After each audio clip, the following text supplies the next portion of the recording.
শহীদ শরীফ ওসমান হাদি ভাইয়ের যে হত্যাকারী গ্রেপ্তার করা হয়েছে ইন্ডিয়াতে, এখন পর্যন্ত আমরা এর সত্যতা পাইনি। আসলে দেখেন, আজকে ৮০তম দিন পার হয়ে গেল, শহীদ শরীফ ওসমান হাদি ভাইয়ের হত্যার কিন্তু বিচার হলো না। যে ইন্টেরিয়াম গভর্নমেন্ট ছিল, ইউনূসের যে একটা উপদেষ্টা মহল ছিল সরকার, সেই সরকার জুলাইয়ের উপর দিয়ে এসেছিল। জুলাইয়ের সরকার হয়ে একজন বিপ্লবী মানুষ, তিনি কিন্তু শুধু ইনকিলাব মঞ্চেরই মানুষ ছিলেন না, গোটা বাংলাদেশের সকল দল মতের ঊর্ধ্বে একজন মানুষ ছিলেন। তাকে গোটা বাংলাদেশের মানুষ ভালোবাসতো। কি জন্য? তিনি তার শত্রুর সাথেও ইনসাফ দিয়ে বন্ধুপূর্ণ সম্পর্ক করতে চেয়েছিল। তো সেই জায়গা থেকে মনে করি যে শহীদ শরীফ ওসমান হাদি ভাইয়ের হত্যার যে এখন পর্যন্ত বিচার হয় নাই, এটা বাংলাদেশের জন্য লজ্জাজনক, ইন্টেরিয়াম গভর্নমেন্টের জন্য লজ্জাজনক। এবং 12 তারিখে যে ত্রয়োদশ জাতীয় সংসদ নির্বাচন হয়েছে, সেই নির্বাচনের পরে যে সরকার হয়েছে, সেই সরকার এখন পর্যন্ত বিচার নিশ্চিত করতে পারে নাই। সেই সরকারের জন্য একটি লজ্জাজনক বিষয়। আপনারা জানেন যে বিগত সময় যে সরকার ছিল, বুয়েটে আমাদের আবরাম ফাহাদ ভাইকে যে হত্যা করা হয়েছিল, তার নিজ দলের কর্মীকে কিন্তু গ্রেপ্তার করেছিল। সেই হত্যার কিন্তু বিচার হয়েছে। তে ইন্টেরিয়াম গভর্নমেন্টের সময় আমাদের শহীদ শরীফ ওসমান হাদি ভাইয়ের হত্যার বিচার হয় না।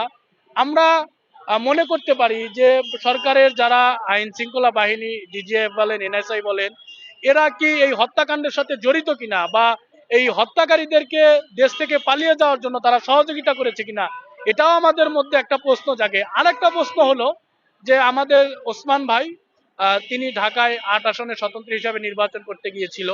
সেই নির্বাচন করার কারণেই কি তাকে আজকে শাহাদাতের পেয়ালা পান করতে হয়েছে কিনা, এটাও একটা প্রশ্ন রয়ে গেল। আজকে ঢাকায় ৮ আসনের শহীদ শরীফ ওসমান হত্যা হওয়ার কারণে এখন পর্যন্ত আমরা বিচার নিশ্চিত দেখতে পাচ্ছি না। যদি শহীদ শরীফ ওসমান হত্যার বিচার না হয়, তাহলে বাংলাদেশ প্রশ্নবিদ্ধ হবে, দেশের 16 কোটি মানুষ জাগ্রত হবে। কারণ আমরা একটাই কথা, আমরা শহীদ শরীফ ওসমান হাদি ভাইয়ের হত্যার বিচার চাই। শুধু আমরা বিচার চাই না, সকল দলমতের মানুষ, মা এবং বোনেরা এবং আওয়ামী লীগের যারা সাধারণ কর্মীরা আছে, ভোটাররা আছে, তারাও শহীদ শরীফ ওসমান হাদি ভাইকে ভালোবাসে, তারাও এই হত্যার বিচার চায়। আমরা এই হত্যার বিচার দেখতে চাই। এবং এই হত্যার সাথে যে শুধু এই দুইজনই জড়িত তা নয়, এই হত্যার সাথে কে বা কারা ইন্ধনদাতা আছে এবং কারা এই হত্যার সাথে সংশ্লিষ্টভাবে জড়িত, কার ইন্ধনে এই হত্যা করা হয়েছে, এটা জাতির সামনে প্রকাশ করতে হবে। এটাই হলো মূলত সরকারের কাজ। যেই দেশে শহীদ শরীফ ওসমান হাদি ভাইয়ের হত্যার বিচার নিশ্চিত করা হবে, তাহলেই বাংলাদেশে আইনের এবং সুশাসনের ইনসাফ প্রতিষ্ঠিত হবে। তা না হলে কোনো সুশাসন হবে না। ধন্যবাদ। এখনো আমরা তাদের মধ্যে এরকম কোনো ভাব দেখছি না।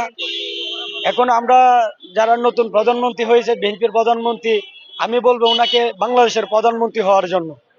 বাংলাদেশের প্রধানমন্ত্রী হইলে আপনাকে সদরে গ্রহণ করবে।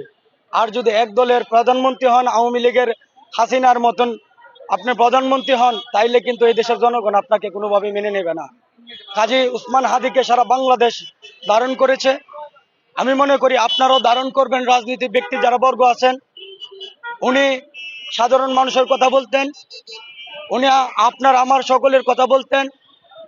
আমরা মনে করি যে উসমান হাদি হত্যা হয় নাই, হত্যা হয়েছে এই দেশের সার্বভৌমত্বের একটা অংশ। আপনার যদি বডি থাকে, যদি মাথায়, এই বডির কোনো দাম নাই, এই শরীরের কোনো দাম নাই।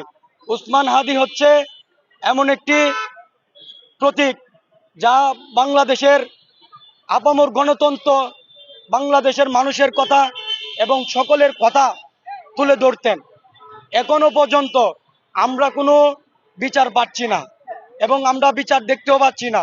আপনারা জানেন যে 11 তারিখ চার্জশিট দেওয়ার কথা আছে। আব্দুল্লাহ আল জাবের ভাই উনি বলছেন যে এখানে অবস্থান নেবেন, অবস্থান নিয়ে পরে জানিয়ে দেবেন। জানানোর পর থেকে এখান থেকে উনার মুখ থেকে যা শুনবেন তাই কিন্তু ইনকিলাব মঞ্চের কার্যক্রম। আর এর ব্যতীত ছাড়া যদি ছোটোখাটো কোথাও মিছিল দেখেন বা কোনো মিটিং দেখেন, তাহলে এটা ইনকিলাব বলে কেউ দয়া করে কেউ চালায় দিবেন না।